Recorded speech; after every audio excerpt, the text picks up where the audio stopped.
Welcome back to PF International. TKM Extreme is up next. This man is already the 2015 Super 1 champion, Matt England. He's been absolutely superb all season long in one of the most competitive championships in the Super 1 package. Al Patterson on the front row of the grid alongside Simon Verco, though, with Owain Rosser and Carl Sproat, Ferguson and Ogden, and England starts from the back, so that'll be interesting to watch. Away we go to the first corner, and it's a good start from the 29. Al Patterson takes the early advantage. For those wanting to know, by the way, about the progress of Christian Briley from the previous Junior TKM final, we should point out Christian Briley was taken to hospital, but he has been released. He's had severe bruising, but other than that, he is okay, which is such a relief to hear. And actually, while we mention it, Abby Pulling was okay as well. A little bit shaken up, but both okay. And that is good news to hear. Back to the action in TKM Extreme, and Carl Sproat and Simon Verco are already battling it out.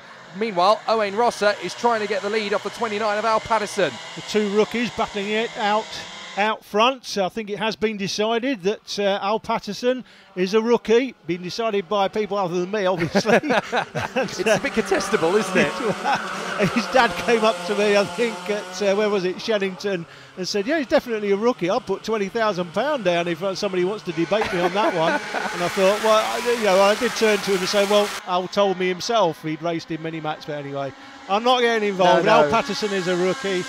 You can see there, they're both down as rookies, and the rookies are leading this one. James Ogden there in third place, the 2 plates. He'll be hoping to convert that into something better. And I'm not sure anyone's going to catch these two today. Well, the interesting battle now for the championship, of course, is now for second place, with Al Patterson just in front of Ogden. Sproat and Rosser are actually set to lose ground in the championship fight. As up the inside goes James Ogden to make the move on Carl Sproat. He was the winner at round 8 and second at round 9, so James Ogden is hoping for another victory to round off the season, and that will definitely take him closer to Patterson. But it is so close for second position. It is literally only 3 points that covers second down to fourth at the moment, so it could still go anybody's way. And Owain Rosser is there in 5th position. If things manage to go his way towards the end of the race, he may have a hand in possibly 4th position. It's a bit of an outside bet, but you never know. It's not over until the fat lady sings. England has already heard that lady. But now, second position, still very much up for grabs. And look, that's what it's meant. Ogden getting through has levelled in with Patterson. He would get second on countback. That's how close this battle is for second place. It's going to chop and change all the way through this final race. Carl Sproat there on the 6 car in 4th place currently. He was a winner at round 9. James Ogden was the winner at round 8, Wilton Mill. Don't think either of them will be winning today necessarily. Simon Verco on the 5. He's got 5 on the car, and in 5th place currently, that is James Ogden. Second in last year's championship, and he's going to be second in this year's. I was just going to say, you say he's not going to get the victory, but don't count them out yet. This is TKM Extreme, don't forget. It may only be a 7-kart grid, but how many times in the 2015 campaign have we seen all 7 of them in a line, battle royaling for the victory? And if anybody's going to be able to catch up with those leading 2 rookies out in front, it's going to be these 2 working together with company from Simon Verco behind them, don't forget. So although it's a small grid, it's probably one of the most satisfying and exhilarating grids to watch in British karting. Yeah, I did say James Ogden's going to finish second this year, of course. I'm getting ahead of myself there. He is tied on points here with Patterson. If he loses 1 place... which he just has. Yeah, he's going to be dropping down. Yeah, he's just dropped the place there through the timing sector to Carl Sproat, obviously. There is Sproat. In fact, he's lost a couple of places. Sproat, Verco's gone by as well, so James Ogden now down to 3rd place in the championship. So Patterson's got second place tied up as Verco goes up the inside of Sproat. This is going to be a great dynamic to watch between Al Patterson and James Ogden in the points table. Keep an eye on Carl Sproat as well in 4th place. He may have a hand in this, and he may still get a top 3 in the driver's standings. England is behind this lot. He's not getting involved. He doesn't need to. He can just hang around in 6th or 7th place and just cruise for the last round of the championship. It's all tied up as far as he's concerned. This battle for 3rd position is going to make all the difference. It's brilliant. There is England in the background in kart number 10, and behind him is Andrew Ferguson. But Verco, Sproat, Ogden is now the order in the battle for 3rd position, and what that's done for the championship order is that Patterson is on 11.02, James Ogden is on 1,099, Sproat is on 1,097, so there's only 5 points between them in the battle for 2nd place in the Drivers' Championship. Bring it on!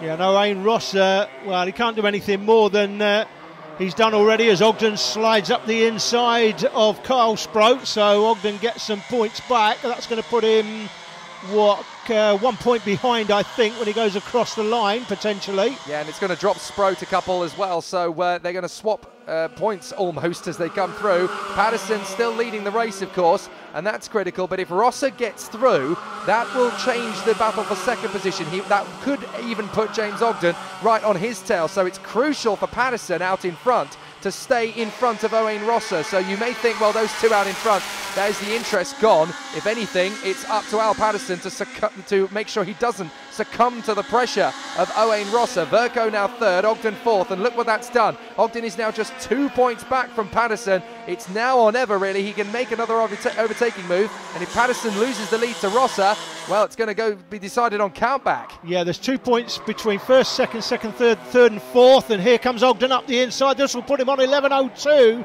He'll be tied with Patterson now. Patterson loses the lead. It gives Ogden second in the championship, basically. Well, look at so that. That's the battle. Look at that on countback. It looks as though 11.02. 11.02 for both of them, Ogden and Patterson. Second position in the championship at this rate would have to be decided on countback. That is absolutely fantastic, and a really close battle in the offing. There's the confirmation on the virtual screen. Yeah, that's the new scoreboard, of course, here at PF International. Paul Fletcher constantly innovating, constantly reinvesting in the circuit. That is the best in the world. Don't debate me, everyone. You know I'm right. And if you think I'm wrong, go and tell Paul Fletcher, and he'll spend some more money to make sure that this circuit stays the best in the world. That new scoreboard is absolutely fantastic. And of course, you may have noticed there, we see the virtual championship points here. You're basically looking at the live timing online that we've recorded and overlaid on the screen, and that is also on display to the drivers in. Obviously, it's there for the spectators, but as the drivers come through the S's, if you're not sure where you're lying in the championship, as Verco looks up the inside of Ogden, and that drops Ogden out of second place. In fact, Carl Sproat goes through as well, so Ogden definitely out of second place in the championship. Now, as they go through that left-hander there, the scoreboard is right in front of them, and I mean, it's a very quick left-right flick. You don't want to be taking your eyes too much off what you're doing to look at the scoreboard, but they can see what's happening out of the corner of their eye in the championship. It's amazing the information you can pick out in 0.3 of a second as you look up and zoom through. Interestingly, we saw the leaders go through the last lap. Al Patterson has dropped Owain Rosser. There is a big gap between first and second place now, and that's crucial because Patterson is looking pretty much nailed on for the victory, so it's all on James Ogden now. I was wondering if Rosser might get an opportunity to take the victory away from Patterson. At the moment, it doesn't look like that in the slightest because Patterson has got daylight between himself and his main rival in this race, Owain Rosser. So Ogden, now down to 5th on the road, is down to 3rd in the points table, and it's up to him to make the difference, and he's going to have to work very hard indeed to get past not just any two drivers, but Simon Verco and Kyle Sproat. Yeah, two of the top drivers in British karting in this class, certainly both of those. Verco's not done all the championship this year, but we know he's a high quality driver, as indeed is Kyle Sproat, winner at round 9 last time. He's not going to win today, obviously, but James Ogden's got to pass both of them, and he's going to have to do that on the last lap as we approach the line now. He's got to overtake both of them to overtake Al Patterson in the championship. He will try on points, but win it on countback.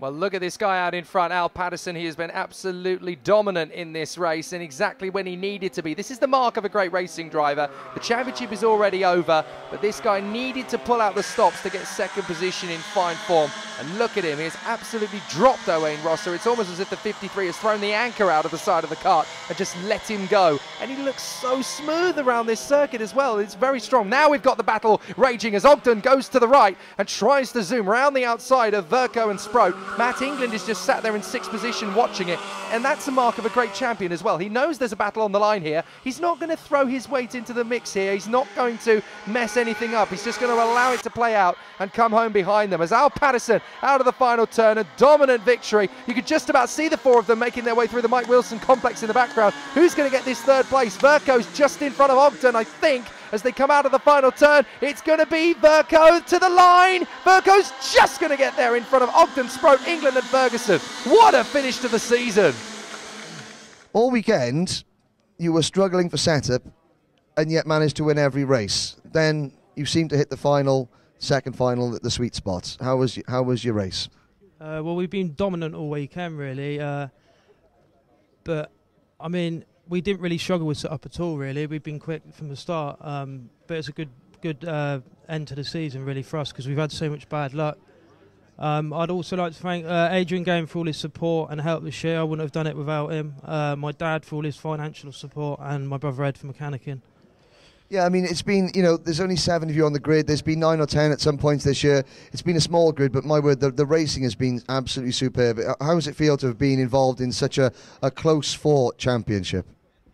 Yeah, it's been good. I mean, although the grid's been small, there's been some good racing, very close as well. We've had a lot of bad luck, but that's just the way it is. But obviously, it's our first year back. But yeah, no, it's been a good end to the season. I'm glad I got second in the championship. A fantastic winning end for Al Patterson, the vice champion in 2015. Senior X30 is up next.